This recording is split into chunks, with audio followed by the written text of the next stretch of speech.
शीतल आपल्या प्रेझेंटेशनची तयारी करत होती. इकडे समीर आपल्या ऑफिसमध्ये कामात व्यस्त होता. तेवढ्यात समोर ठेवलेला फोन वाजतो. समीर फोन उचलताच समोर आई बोलत होती. समीर आईचा आवाज ऐकताच समीर चकित होऊन बोलू लागला. आई, हो मीच बोलते आहे. कुठे आहेस तू? अरे लवकर घरी ये. काय झालं आई? आणि एवढी घाबरल्यासारखी बोलतेस तू? काय झालंय? अरे त्रिशा. काय झालं त्रिशाला आई? अरे ती बेशुद्ध पडली आहे. खेळता खेळता अचानक जागेवर पडली. मी आणि बाबा शेजारच्या दवाखान्यात जातोय. तू तिकडेच ये पटकन. काय? कसं काय पडली ती बेशुद्ध? काय झालंय आई? हे बघ, जास्त विचारत बसू नकोस. तू ये पटकन. आई घाबरल्या स्वरात समीरला बोलत होती. आईचा फोन ठेवताच समीर लगेचच आपल्या जागेवरून उठला. त्याला काहीच सुचत नव्हतं. समोर कोण आहे याचं भानही त्याला राहिलं नाही. अरे समीर, व्हॉट हॅपन? समीरचा बॉस अचानक धावत निघालेल्या समीरला विचारतो. सॉरी बॉस, मुलगी आजारी आहे. I have to go. अरे हो, पण झाले तरी काय? मलाही नीटसं असं माहीत नाही. मी उद्या आल्यावर सांगेन. ओके, जा, तुझी तिकडे जास्त गरज आहे. थँक्स. समीर ऑफिसमधून धावत पळत निघाला. त्याला आजूबाजूला काय चाललंय याचंही भान राहिलं नाही. रस्त्यात त्याची गाडी सुसाट निघाली होती. त्याला त्यावेळी आपल्यापेक्षा आपल्या मुलीची जास्त काळजी वाटू लागली. इकडे शीतलला याची काही माहिती नव्हती. माझी लाडकी लेक त्रिशा, काय झालं असेल तिला? ती अशी कशी बेशुद्ध पडली? काहीच कळत नाहीये. तिला काही झालं तर मी काय करायचं? आई बाबा यांना काय म्हणून मी समजवायचं? देव करो आणि सगळं काही ठीक असो. माझ्या त्रिशावर देवाची कृपा आहे आणि ती राहीलच. तिला काही होणार नाही. समीर दवाखान्यात आला. समोर आई बाबा आणि त्यांच्या खांद्यावर असलेली त्रिशा पाहून त्याला काय बोलावं काहीच सुचलं नाही. बाबा, काय म्हणाले डॉक्टर? काही नाही समीर, आता काळजी करण्यासारखं काही नाही, एवढंच म्हणाले. तरीही एकदा तू त्यांना भेटून ये. ठीक आहे बाबा. समीर समोरच असलेल्या डॉक्टरांच्या कॅबिनकडे गेला. डॉक्टर, या बसा ना. Thank you doctor. मी समीर दीक्षित, त्रिशाचे वडील. ओके डॉक्टर, काय झाले त्रिशाला? म्हणजे ती अशी अचानक बेशुद्ध का पडली? समीर, त्रिशाला आजार असा काही नाही झाला, पण तिला म्हणावा असा पोषक आहार होत नाहीये. अशक्तपणा आलाय. तिची आई वेळेवर दूध पाजते ना तिला? डॉक्टर, ॲक्च्युली तिची आई नसते इथे, कामानिमित्त बाहेरगावी असते. त्यामुळे आईचं दूध तिला मिळतच नाही. ओके ठीक आहे. मग दुसरे कोणतेही दूध दिले तरी चालेल. आणि तिला काही गोळ्या लिहून देतोय, त्या सकाळ आणि संध्याकाळ देत राहा, म्हणजे ती एकदम ठणठणीत बरी होईल. ठीक आहे डॉक्टर. म्हणजे समीर डॉक्टरांना भेटून बाहेर आला. डॉक्टर काय म्हणाले हे आईबाबांना सांगितले. नंतर ते त्रिशाला घेऊन घरी गेले. समीर तिच्या जवळच बसून होता. त्रिशा घरी येताच शांत झोपी गेली. समीर कित्येक वेळ तिच्याकडे एकटक पाहत होता. त्याच्याजवळ येत बाबा म्हणाले, काही नाही झालं त्रिशाला समीर. चल उठ आता आणि फ्रेश हो. हो बाबा. समीर फ्रेश व्हायला गेला. इकडे शीतल तिचे प्रेझेंटेशन अगदी सुंदर मांडत होती. तिच्या या प्रेझेंटेशनने समोरचे सगळे अगदी खुश झाले. अप्रतिम शीतल, माझ्या अपेक्षेपेक्षा खूप छान केलंस तू प्रेझेंटेशन. शीतलची बॉस शीतलला म्हणाली. Thank you ma'am. शीतलला ऑफिसच्या कामात केव्हा संध्याकाळ झाली हे कळालं सुद्धा नाही. ती घड्याळाकडे पाहत शेजारीच बसलेल्या मेघाला म्हणाली, आज दिवस कसा गेला काही कळालं नाही. मी निघते आहे मेघा. तेवढं तू बाकीचं सगळं करून घेशील ना? नो प्रॉब्लेम मॅम, तुम्ही निघा, मी करते हे सगळं. थँक्स शीतल. शीतल सगळं आवरून फ्लॅटवर यायला निघाली. तिला आज जे घडलं ते सगळं कधी एकदा समीरला सांगेन असं झालं होतं. ती अगदी धावत पळत घरी आली. हातातली बॅग बाजूला ठेवून ती समीरला फोन लावते. 1-2 वेळा फोन वाजून बंद झाला. हा समीर फोन का उचलत नाहीये? पुन्हा फोन लावते आणि समीर फोन उचलतो. समीर, अरे कुठे होतास तू? किती वेळा फोन लावत होते मी, उचलत का नव्हतास? मी फ्रेश व्हायला गेलो होतो. इतक्या लवकर तू घरी आहेस? हो. बरं ऐक ना, आज माझं प्रेझेंटेशन एवढं आवडलं त्यांना. आज माझा दिवस खूप मस्त गेला. सगळ्यांनी माझं नुसतं तोंड भरून कौतुक केलं. अरे वा, गुड. हो ना, आज एवढं भारी वाटतंय ना.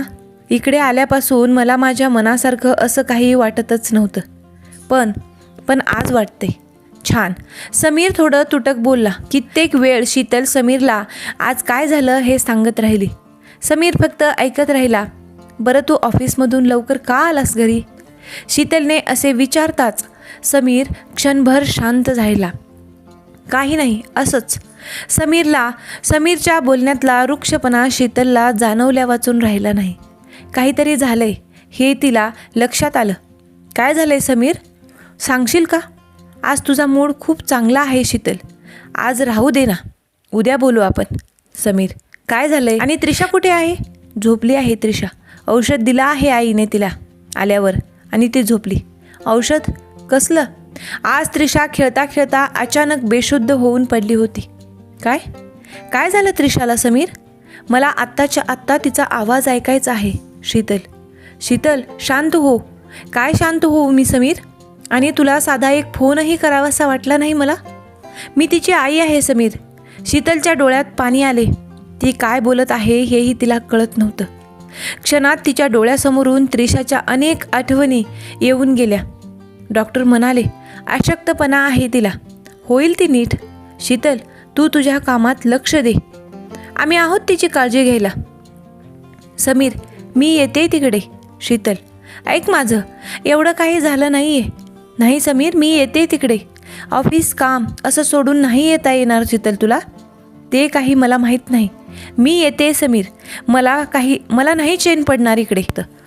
त्या घाईगडबडीत ती आपली बॅग भरायला घेते. त्यावेळी तिच्या मनात दुसरं काहीच येत नव्हतं. कधी एकदा तिला त्रिशाला भेटेन असं झालं होतं. त्या बाळासाठी, आपल्या त्रिशासाठी. शीतल घाईघाईत एअरपोर्टवर येते. लवकरात लवकर कोणती फ्लाईट आहे का यासाठी विचारणा करते.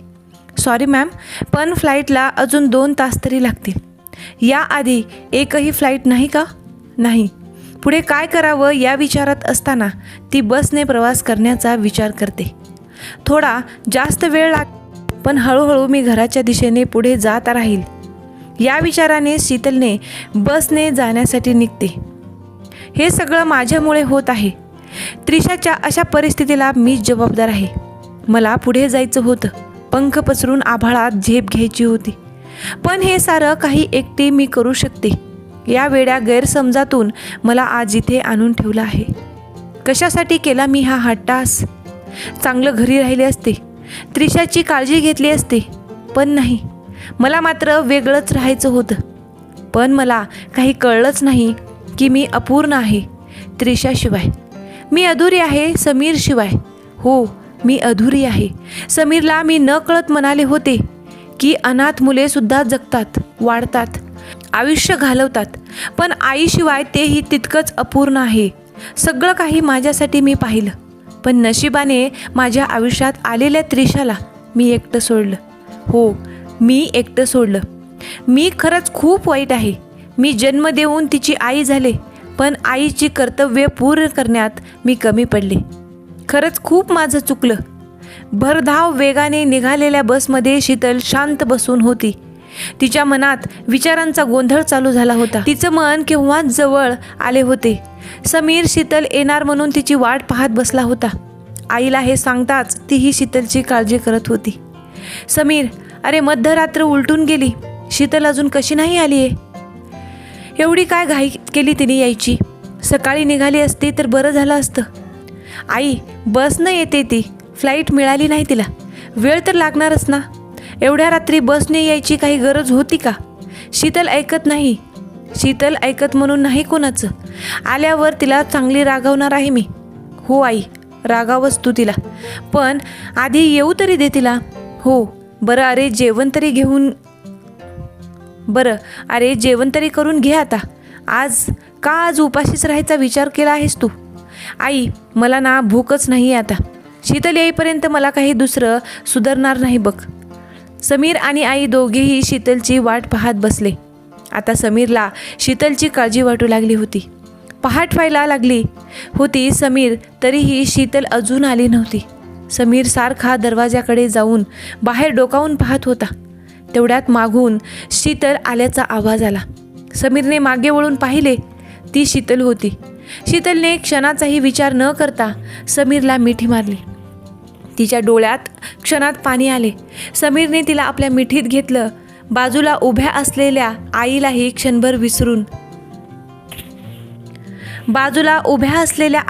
क्षणभर भरून आलं. समीरपासून लांब होताच शीतलने आईला मिठी मारली. पोरी, किती दिवसांनी पाहिलं मी तुला. शीतलने सासूबाईंना घट्ट मिठी मारली. आई आई. समीर सगळं बाजूला उभा राहून पाहत होता. शीतल क्षणभर राहिली. स्वतःला सावरत ती घरात आली. घरात येताच तिने समीरला विचारलं, त्रिशा आईच्या बेडरूममध्ये आहे. हातातलं सामान बाजूला ठेवत ती धावत खोलीत गेली. समीरही तिच्या मागे आला. समोर पाहते तर त्रिशा शांत झोपली होती. शीतल तिच्या जवळ गेली. तिला पाहताच तिच्या डोळ्यातून अश्रूंचा भान फुटला. त्रिशाला पाहून तिला खूप आनंद झाला. तिच्या गालाचे चुंबन घेत तिने तिच्या डोक्यावरून हात फिरवला. समीरकडे पाहत ती बोलू लागली, त्रिशा, समीर आपली त्रिशा. समीरने होकारार्थी मान हलवली. तिच्याजवळ जाताच पुन्हा शीतलने समीरला मिठी मारली. मी चुकले समीर. मी असं तुम्हाला सोडून जायला नव्हतं पाहिजे. शीतल, काही झालेलं नाही आहे एवढं. तू पहिले शांत हो बरं. बस बरं इथे. समीर शीतलला बाजूच्या खुर्चीवर बसवत म्हणतो, मी गेले तेव्हा किती लहान होती ना. आता बघ ना, मोठी झाली आहे त्रिशा. हो ना, अगदी तुझ्यासारखी दिसत आहे आता. समीर शीतलकडे पाहत म्हणाला, नाही रे, तुझ्यासारखी दिसते आहे. शीतल त्रिशाकडे पाहत म्हणाली, उठेन ती झोपेतून. आई खोलीत आली. आई शीतलच्या हातात पाण्याचा पेला देत बोलू लागली, समीर, शीतल, आता जाऊन झोपा बरं दोघे. सकाळ व्हायला जेमतेम तास उरलाय आता. आई कधी एकदा त्रिशाला मिठीत घेते असं झालंय मला. त्याशिवाय मला झोप लागणारच नाही. हो शीतल, पण तरीही आता थोडं सासूबाईंचंही ऐकलं पाहिजे ना. बॉसचं ऐकतेस तसं. आई मिश्किलपणे हसत म्हणाली. शीतलच्याही ओठांवर हसू आले. समीर आणि शीतल दोघेही आपल्या खोलीत आले. शीतल कित्येक वेळ समीरच्या मिठीत राहिली. अरे हो शीतल, आहे मी इथेच. गप रे. शीतल समीरच्या अजून घट्ट मिठी मारत म्हणाली, शीतल, माझी आठवण येत होती की नाही तिकडे. अजिबात नाही. शीतल हसत म्हणाली, हो का. मला पण तुझी आठवण अजिबात आली नाही बरं. माहिती आहे मला, तू आहेसच दगडाचा. तुला काही फरक पडत नाही. दगड म्हणालीस तू मला. दगड. हो, मला एकदा सुद्धा भेटायला आला नाहीस तू पुण्यात. मी एकटी कशी राहते, काय खाते, कुठे राहते, काही पाहिलं नाहीस तू. माझी बायको आहेच ना तशी, माहिती आहे मला. एकदम स्मार्ट, हुशार, निर्भीड. त्यामुळे नाही विचारलं मी. हो का. हो तर बरं, आता झोप बरं. तासभर तरी झोप घे. प्रवासातून आली आहेस, थकली आहेस तू. नाही समीर, मला नाही झोप येणार. त्रिशाला जोपर्यंत मी माझ्या मिठीत घेत नाही तोपर्यंत मला चैन पडणार नाही. हो, पण तरीही. नाही समीर, तू झोप हवं तर. शीतल, मला तरी कशी झोप येईल. समीर आणि शीतल कित्येक वेळ गप्पा मारत बसले. पण शीतलचे मन त्रिशाला भेटण्यासाठी आतुर झाले होते. त्रिशा झोपेतून उठण्याची ती वाट पाहू लागली. समीरही तिच्यासोबत कित्येक वेळ बसून राहिला.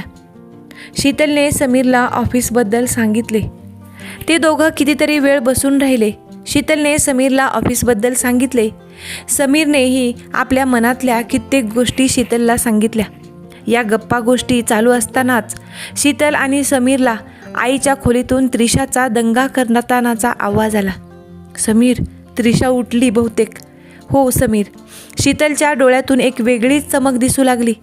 ती पटकन जागेवरून उठली. धावतच ती आईच्या खोलीत गेली. समोर त्रिशा बेडवर झोपेतून उठून खेळत होती.